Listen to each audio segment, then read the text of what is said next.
the front angle before, but not from this angle.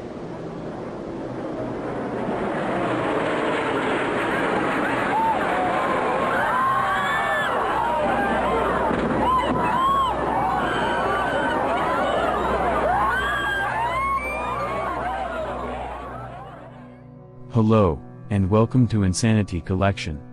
Over 2 decades ago on September 11, 2001, nearly 3,000 people lost their lives when terrorists attacked the World Trade Center in New York City and the Pentagon in Washington, D.C. Today you'll listen to interviews conducted with survivors and families of the fallen. Here are their stories. Speared through the building like a fireball.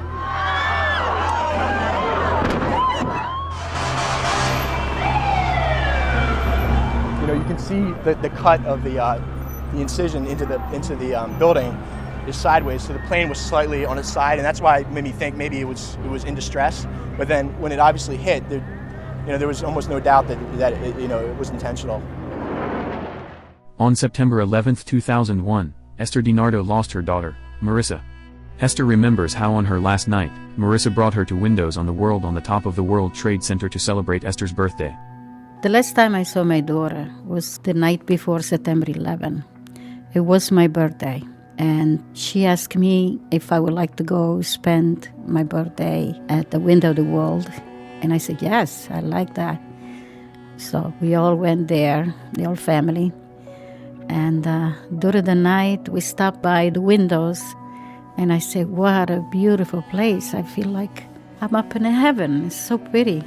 And she said to me, Mom, I got you on the top of the world.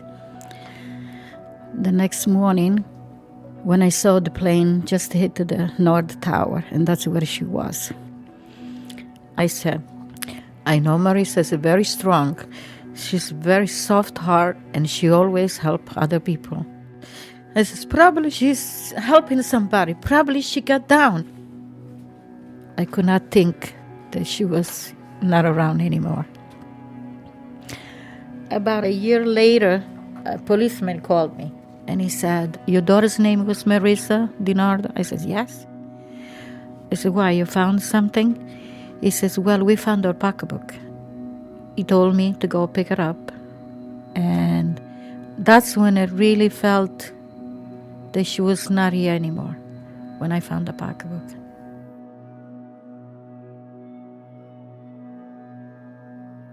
I dropped the phone, and my arms dropped to my side, and I just heard everybody in the office say, get out, get out. And then it was when I was heading down on 27, just about 27, didn't hear an explosion. All of a sudden, the staircase moved, and a crack in the wall appeared, maybe about 6 or 8 inches. I kept on looking at the numbers coming down the stairwell, 15, 14, counting, and then I actually thought, all right, I can make it. And when I got out, I looked like, I've never seen war up close, but today I have.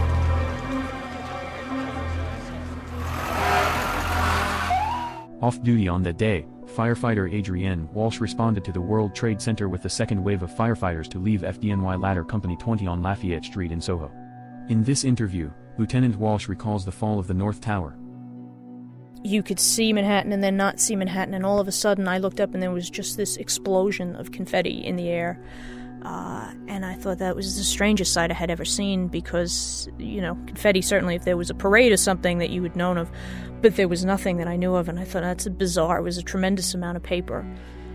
And I couldn't see anything else because at this point I had inched behind a loft building again, and of course the radio came on and interrupted and said that there had been reports of a plane going into the Trade Center. And as we inched along again, I could see then 3 floors of fire in the Trade Center, and I thought to myself, that's really bad because it's a self-contained building, and it should be fire on one floor, not fire on many floors. And if you have fire on many floors, that is a serious problem. When you got to City Hall, I was riding on the outside of the rig. And I remember when you got to City Hall, it's almost as if you entered it's almost as if it was a curtain, and you walked into a curtain. The sky disappeared. There was air and bright light on this side, and there was just gray dust that you could barely see on this side. It was just like walking through a theatrical curtain. There's 6 inches of dust on the ground. We parked right across from the plaza, and I remember getting out. I had no mask because our rig was already down there. Our guys were already down there. So I went to the back of the rig to try to see if there was another mask, another air pack for me. And I remember going around to the rig, around the back side of the rig. And as I got to the back side of the rig, I looked up, and I don't know why I looked up, because I didn't hear anything. But I saw what I can only describe as almost like a tornado hurtling at me. Just this cloud of dust that had to be over 100 feet in the air, and it was literally circling, and it was just bearing down. I mean, I've never seen anything like that, and anything move as fast as that. And I turned around and I yelled, run, Cap, run, because the captain was behind me. And he looked up. We all took off down the block. And I honestly thought, in the midst of all that, if this is going to come down, and it's going to fall all at once as a building, if I beat the cloud, I'll beat the building. And I said to myself as I turned and started to run, I'm not going to beat this cloud. It's just moving too fast. I remember making it through the cloud, and I remember trying to walk through the amount of debris. It's unfathomable. And I remember drawing a line in the middle of my brain and putting those that I thought were dead on one side and those that I thought had a chance on the other.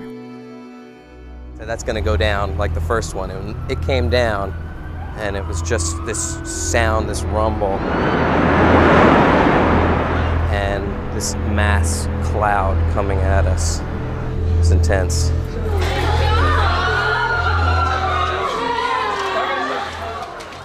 A guest at the Marriott Hotel at 3 World Trade Center on September 11, 2001, Washington, D.C.-based attorney Frank Razzano was roused from sleep by a series of loud bangs. In this segment, Razzano describes his evacuation experience. My name's Frank Razzano, and I always stayed at the Marriott Hotel. I remember hearing a big bang. I got up out of bed, I looked outside, and I saw papers fluttering down to the ground. I said to myself, must have been a big wind that must have blown up and blew a pane of glass out, and I turned around and got in bed. The next thing I heard was a huge explosion. The building shook as if you were in an earthquake. I turned, I looked out the window. It was as if a curtain of concrete and steel came falling down. I could feel the building breaking up around me, and I ran to the opposite side of the room. I said to myself, these are the last few moments of my life.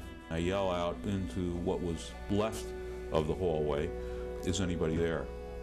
And I hear a voice. It says, come this way. In some rubble is a fireman, and he said, I'm fine, go down the fire stairs. I got to the 4th floor landing. I yelled out. Some people who were on the 3rd floor yelled back, we're here on the 3rd floor landing, but we can't go anyplace. The fire stairs have collapsed down to the ground, so we're trapped. Within a few minutes, the fireman, who I had met on the 19th floor, comes down, and she said, look, nobody's coming for us. We have to get out on our own. There was a huge hole in the wall at the 3rd floor, and you were looking outside. An I-beam that had fallen from the south tower was leaning up against the landing on the 3rd floor. The banquet manager of the hotel went down the I-beam to the 2nd floor. I went next. I grabbed the I-beam like I was grabbing somebody's body, put my legs around it and my arms around it, and lowered myself down. So we get down to the ledge, now on the 2nd floor. We weren't there 10 seconds. All of a sudden, I heard what I can only describe as a freight train coming at me out of the sky. Hello?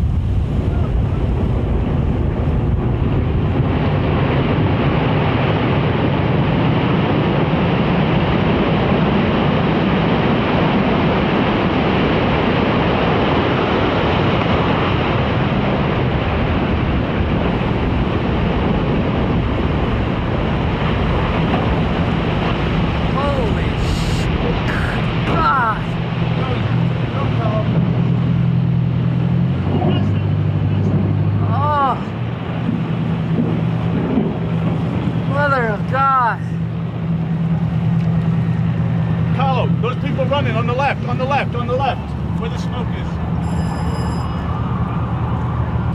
I'll help you. Come on. Left on. Come on.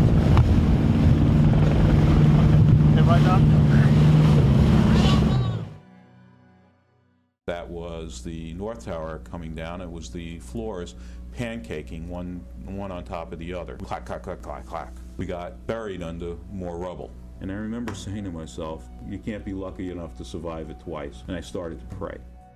When the things settled down and the rubble stopped piling up on top of us, I was still alive. At that point, we decided just to get out of there. People were just going crazy at that point, evacuating.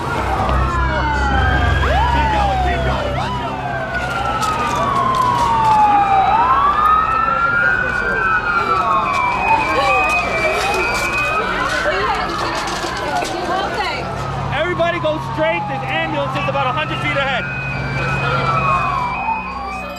A lower Manhattan resident going to high school on the Upper West Side, Rita Calvo was in class when the students learned that the World Trade Center had been attacked.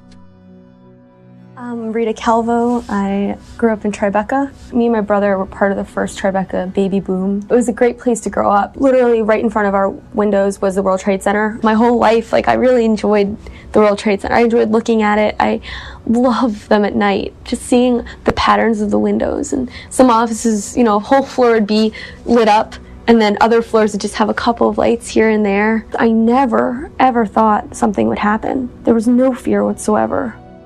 I went to my first class. It must have been about 9:15 at this point, and my teacher told us, he's like, 2 planes have crashed in the World Trade Center. They're both passenger airliners. It looks like terrorism. Someone did it on purpose. He said, I'm going to put the radio on, and that was the first I had heard it. There was a woman talking on the radio saying, I'm down at the World Trade Center, and both planes, and she stopped, and I just hear a roar and screaming. She was like, hold on. I felt my entire body tense up. They're like, it seems that there's been a collapse. And all I could see in my head was that tower falling north directly onto my house.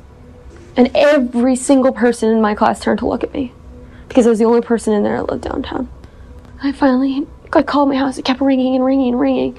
But my dad was there and everything was okay. The house, it didn't fall on the house. It didn't fall on our apartment building. And I just hear him go, oh my God, Rita, we're sending Aunt Dee Dee to come get you. They're not going to let you down here if you don't get down here soon. I remember we came down to Greenwich Village, and that was the first time I saw the smoke. And I couldn't believe how big and dark the cloud was, and the sky was so blue behind it. I just went upstairs to my house and wanted to see what it was going to look like off a terrace. Having seen the World Trade Center outside my window for 16 years of my life, I went upstairs and my dad just told me, he's like, they're both gone. I think the worst part was looking at the news and then looking outside and seeing right outside my window. And my dad handles things very strangely when he gets bad news or when something's, And one of the first things he told me to do is like, you gotta walk the dog. So I took the dog out for a walk, and I'm walking, and people are running towards, uptown. Kids from Stuyvesant walking with their backpacks and people with their briefcases just turning around, looking back in horror and disbelief. And I'm sitting there with my dog. Second day was the worst because that's when it really hit me. I noticed that there's papers everywhere, pieces of paper with burn marks on them. We were about, on Duane Street when a piece of paper hit me in the leg.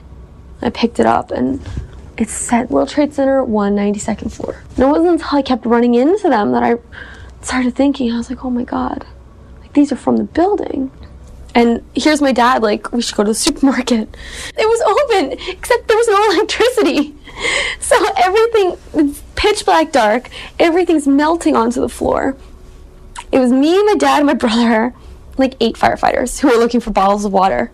It was so surreal to be standing in this place shopping by flashlight.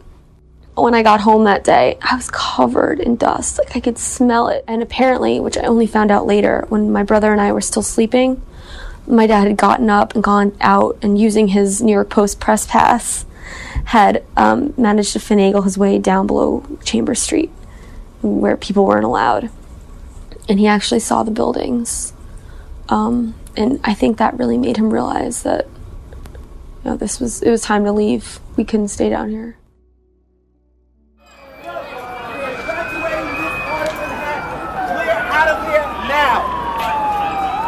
We are evacuating this part of Manhattan. Get out of here now. Let's go, folks. Let's go. Let's go. Come on. How are people getting off the island right now? Right now, they're walking. A lot of people are getting up to the bridges, and they're walking over the 59th Street Bridge. They're walking over the Brooklyn Bridge.